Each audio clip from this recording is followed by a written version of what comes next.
recording. It is hot. What is today even?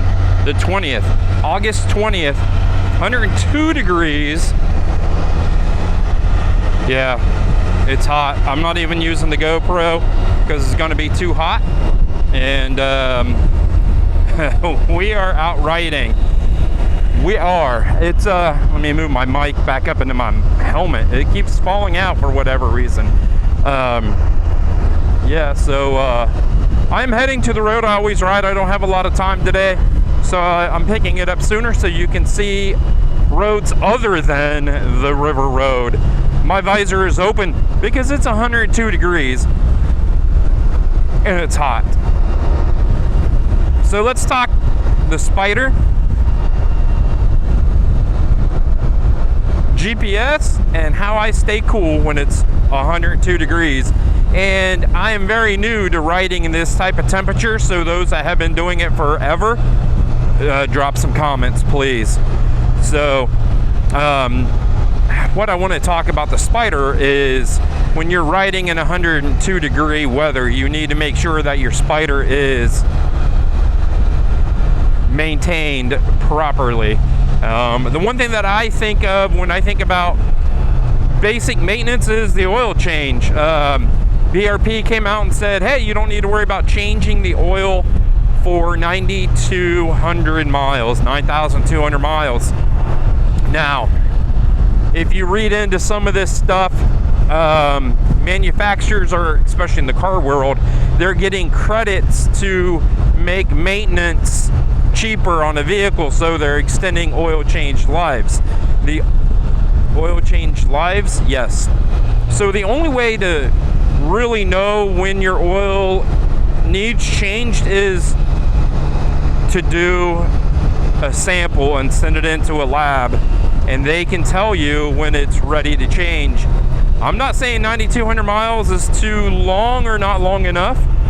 I, on my last Spyder, had it for 82,000 miles. I went to the manufacturer's specified range. Now in my new Chevy truck, I am not going to go to manufacturer's range on the oil changes because the motor is junk.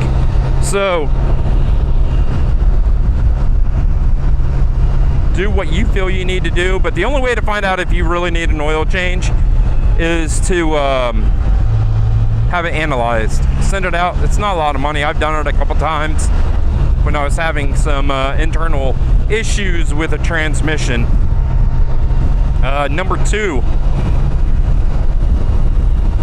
I had an issue with my phone sitting out on the bars overheating, especially when I was in traffic. It would only take about 7 to 10 minutes of no airflow to overheat. Well, you know, if you're a state away and your phone is your GPS and it overheats and you cannot use it, that is, to me, a big safety item. So what I went out and did, I just got off work and it's hot, so the words aren't forming very well if you haven't noticed. It's my daughter. So I went out and got this tablet and it runs right off of my phone. Not once have I had this thing overheat. It doesn't have a big crazy processor in it, so it doesn't put out a lot of heat, number one, and there's a lot of vents in it where there's not on your phone.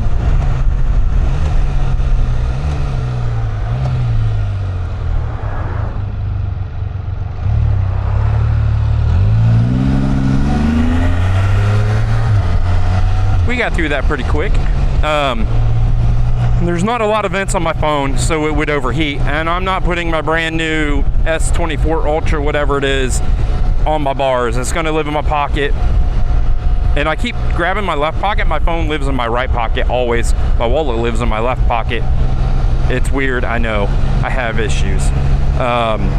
So I have not had this thing overheat since I've installed it. I feel better that I have this. My phone still gets hot because this works off of my phone. My phone's Bluetooth to my helmet. It's also Bluetooth to this. My phone still gets hot in my pocket, so I need to find a tank bag or a bag in the front throw an ice pack in there, it can live in there, it'll be nice and cool, right? Have not done that yet. But then again, how I ride is different. Since I've moved to Texas, I'm not leaving Ohio and going into Tennessee, West Virginia, North Carolina, Kentucky on a regular basis. I'm staying close to home. The River Road, so gorgeous. And I know everybody's sick and tired of seeing the River Road. My wife informs me of that every day. Not every day, but you know what I mean. So once my riding changes and I start, I want to call it traveling more, this is going to come in, I think, a little bit, it'll be clutch, right? Right. The only issue with this is it is not waterproof. So, you know, I'll just have to switch out the mount. If it's raining, and throw my phone up there. But if it's raining, it's going to be cooler than 102 degrees and the sun beating down on my phone. And then let's talk about me as a passenger. Now, I have overheated to the point where I almost came off my Spyder. It was a trip. I was heading down to the Smoky Mountains, I want to say south, but it was right around Lexington, Kentucky from central Ohio. Let's go ahead and stand up and see what we got. How you doing? All right. There was an accident, and I was chilling in traffic for 3 hours. The Spyder's putting off a ton of heat. I was in the sun. I could not find a shady place, and I should have just came off my Spyder. I should have found a place. I was like, is that smoke coming out of that tent? It's not. They got a little fire outside the tent. I should have parked the Spyder, waited for traffic to die down, and continued my ride, but I didn't. I stayed out in the sun and I baked. I tried to take my helmet off. I had a couple things of water, but it wasn't enough. I became very sick to the point where I could barely hold myself up on the Spyder, and I'm running down the highway 80 miles per hour. So it was a quick text. I need a hotel room to the ex-wife. I stopped at a Cracker Barrel. That's the closest thing I could find.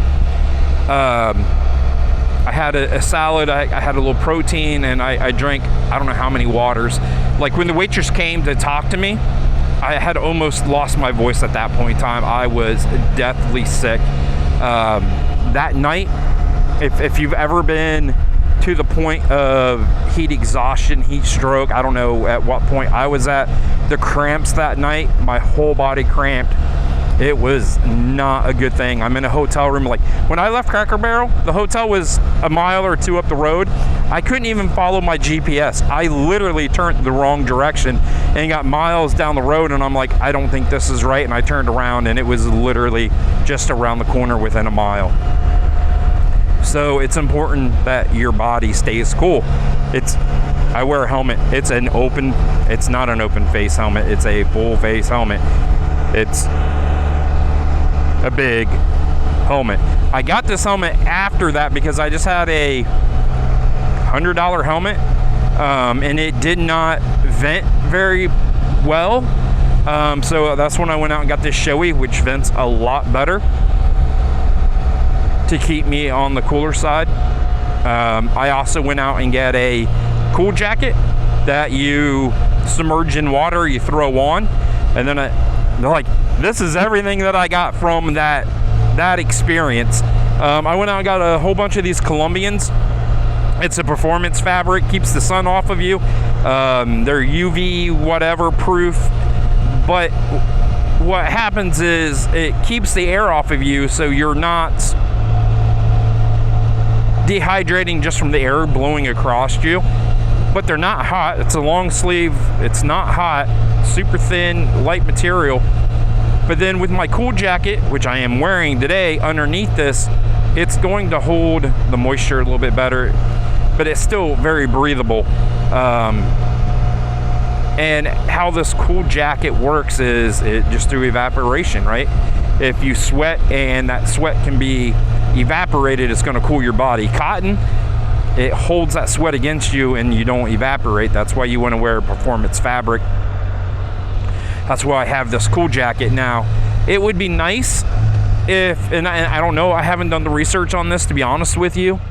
Like my heated gear that I wear in the winter, or that I wore in the winter in central Ohio, it would be nice if they had something that you could plug in, or a battery pack or something that could cool, literally cool, without putting it in water. I don't know if there's anything out there like that, but I would, just switch to 100 degrees. I would look into something like that. I enjoy riding my Spyder. I do not want to give up riding in the summer here in South Texas. I want to keep riding as much as I can, and I need to do it healthy. I need to be aware of my surroundings and how I'm feeling and if I'm getting sick. So that's what I do. And of course I wear my jeans, I got my boots on. I am not going out very far today. It's just gonna be an hour and a half at the most, maybe a 2-hour ride, maybe, if I find another road after this. So I should be good with this jacket. I should be. And this is easy for me to say. I don't think I've ever noticed the bicycles. Huh. They got a full picnic, open for tubing, day camping. They had a full picnic out in the water. Okay. I mean, why not? If you're pulling it back in overnight. And then the last thing, and this is easy for me to say, is find a road. If you're just going for a little ride, find a road that's shady. Or go up an elevation. Find cooler weather to ride in. If you can, put it off till night. It's 4 o'clock in the afternoon, Central Time. It's one of the hottest times of the day. If I could get out at 8:39, it wouldn't be so hot. It'd still be a lot hotter than what you think. Believe me, I've stepped out at, 10 o'clock at night, and it's still like in the 90s. It's crazy. That's pretty. With that fence, that's a nice little piece of property. I would live in that thing. I don't think my wife would. I would. Not full time, but a weekend, come down and play in the river, I'd do it. But yeah, a gorgeous river. And then here pretty soon I'm going to be putting up a video. You're going to see that video way before you see this video, with the Guadalupe flood, that river. With that flood, when we lost all of those people. Some country musicians came together, and it was Band Together Texas, and my wife and I went to the concert. I'm going to be putting up some footage. It was a very powerful concert, and the very cool thing about it is all proceeds, not just the profits, all proceeds went to the flood victims. HEB stepped up, a boot company, maybe 2 different ones stepped up. I mean, the artist did this for free. Jason Aldean donated his stage and his production team. I called it the processing team when I was telling my work friends, but it was his production team. So that video will be before this video. But that's what I got. If anybody else has any other tricks to riding in 100+ degree weather, definitely drop them in the comments.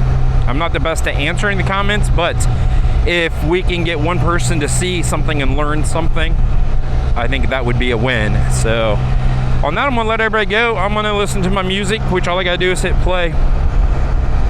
So on that, stay safe, everybody. But first, if you could, give me a big old thumbs up. Now stay safe. I'll see you down the road. And then we're gonna hit play, and we're gonna hit